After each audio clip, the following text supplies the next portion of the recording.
তো hello student, আজকে আমি ক্লাস 8-এর 6.3 এর সবগুলো প্রশ্ন অতি সহজ পদ্ধতিতে তোমাদের করিয়ে দেখাবো। তো 1 নম্বর প্রশ্ন দেওয়া আছে, সত্য না মিথ্যা বিচার করো। একটি যুগ্ম পূর্ণবর্গ সংখ্যার বর্গমূল যুগ্ম। তোমরা 6.1 ক্লাসে আমি দেখিয়ে দিয়েছি যে একটি যুগ্ম সংখ্যার বর্গমূল সবসময় যুগ্ম হবে। 2 2 গুণ 4, 4 4 গুণ 16। এই 4ও যুগ্ম সংখ্যা, 16 যুগ্ম সংখ্যা, তাই একটি যুগ্ম সংখ্যার বর্গ যুগ্ম হবে। আর একটি অযুগ্ম সংখ্যার, আমি যে কোনো একটি অযুগ্ম সংখ্যা ধরে নিচ্ছি 3 স্কোয়ার 9, এই 9টিও যুগ্ম সংখ্যা নয়, এটি অযুগ্ম সংখ্যা, তাই যে কোনো যুগ্ম সংখ্যার বর্গ যুগ্ম হবে আর যে কোনো অযুগ্ম সংখ্যার বর্গ অযুগ্ম হবে। এখানে বলছি একটি যুগ্ম পূর্ণবর্গ সংখ্যার বর্গমূল যুগ্ম। যুগ্ম পূর্ণবর্গ সংখ্যার বর্গমূল যুগ্ম, তার মানে এটি সত্য।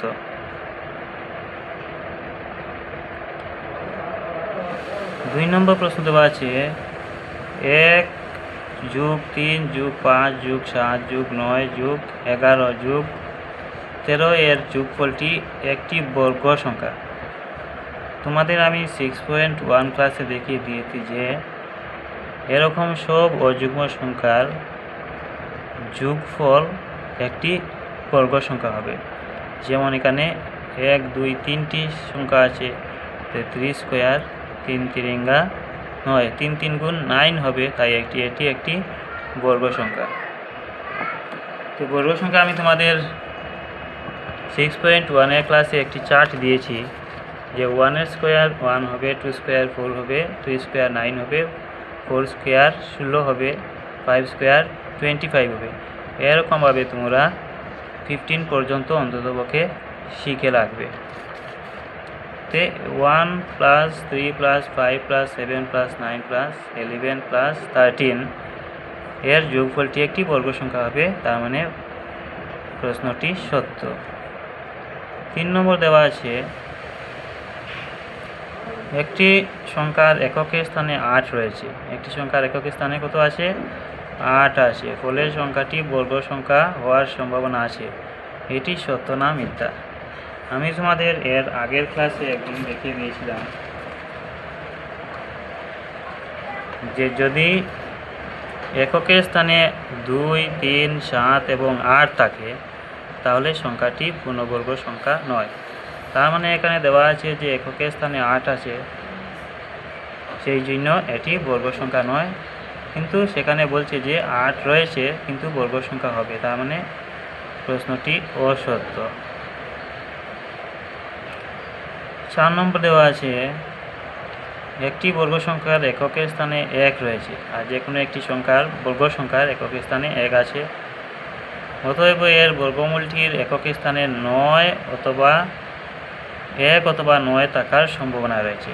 আর বর্গ সংখ্যার এককের স্থানে 1 আছে, তার বর্গমূল 1 অথবা 9 হবে। সেটি আমি তোমাদের এর 6.1 ক্লাসে দেখিয়ে দিয়েছি যে কোনো বর্গ সংখ্যার এককের স্থানে 1 আছে। আমি দেখে নিব, এখানে 81 এককের স্থানে 1 আছে, একক স্থানে 1 আছে, কিন্তু এই বর্গ সংখ্যার বর্গমূল কত আছে? 9 আছে, তার জন্য এইটি সত্য হবে।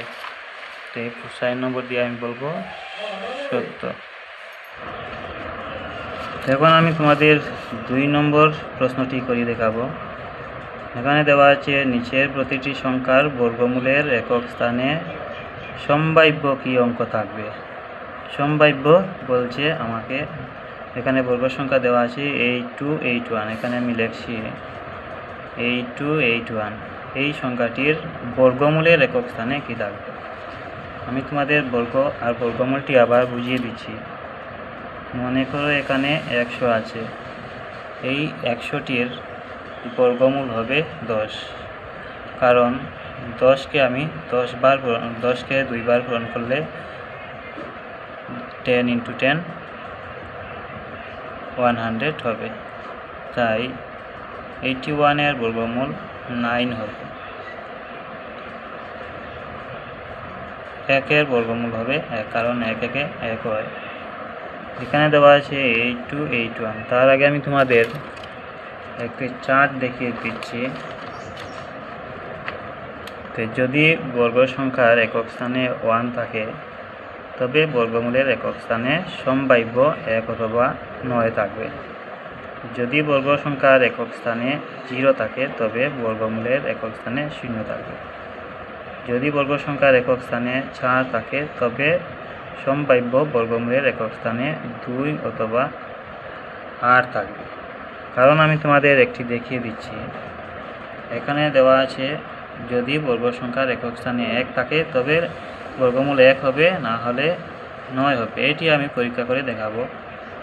কারণ তোমরা এখানে দেখছো যে এটি একটি বর্গ সংখ্যা। তো বর্গ সংখ্যার একক স্থানে 1 আছে, বর্গমূলের একক স্থানে 1 আছে। এখানে 81 আছে, 81 আছে। এই 81 এর বর্গমূল একক স্থানে কত থাকবে? 9 থাকবে। তার মানে যদি 1 থাকে বর্গের এককের স্থানে, তাহলে বর্গমূল 1 অথবা 9 হবে, 1 অথবা 9 হবে। তাই এখানে দেওয়া আছে 82 81। তার মানে বর্গ সংখ্যার একক স্থানে 1 আছে, বর্গ সংখ্যার একক স্থানে 1 আছে। তাদের সম্ভাব্য, আমি এখানে লিখব সম্ভাব্য একক স্থানে থাকবে 1 অথবা 9। 2 নম্বর দেওয়া আছে 5476। 5476 এই বর্গ সংখ্যাটির একক স্থানে 6 আছে। যদি বর্গ সংখ্যার একক স্থানে 6 থাকে তাহলে সম্ভাব্য বর্গমূলের একক স্থানে 6 অথবা 4 থাকবে। তাহলে লিখব আমি এখানে সম্ভাব্য একক স্থানে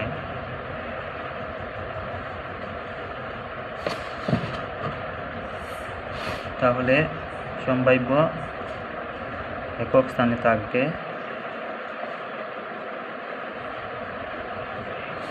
একক স্থানে 6 থাকলে 6 অথবা 4 থাকবে, 6 অথবা 4। 3 নম্বর দেওয়া আছে 17225। 17225। এটির এই বর্গ সংখ্যাটির একক স্থানে যেহেতু 5 আছে, যদি বর্গ সংখ্যার একক স্থানে 5 থাকে তাহলে বর্গমূলের একক স্থানে 5 থাকবে। তাহলে লিখব আমি এখানে সম্ভাব্য বর্গমূলের, এখানে বর্গমূলের হবে তোমাদের বর্গমূল লিখে দেবে। বর্গমূলের একক স্থানে 5 থাকবে। 4 নম্বর 12100। 12100 এখন এই বর্গমূলের একক স্থানে কত দেওয়া আছে? 0 আছে। তাহলে যদি বর্গ সংখ্যার একক স্থানে 0 থাকে তাহলে বর্গমূলের একক স্থানে 0 থাকবে। তাহলে আমি এখানে লিখব সম্ভাব্য বর্গমূলের একক স্থানে 0 থাকবে। তার জন্য তোমরা এই চারটি স্ক্রিনশট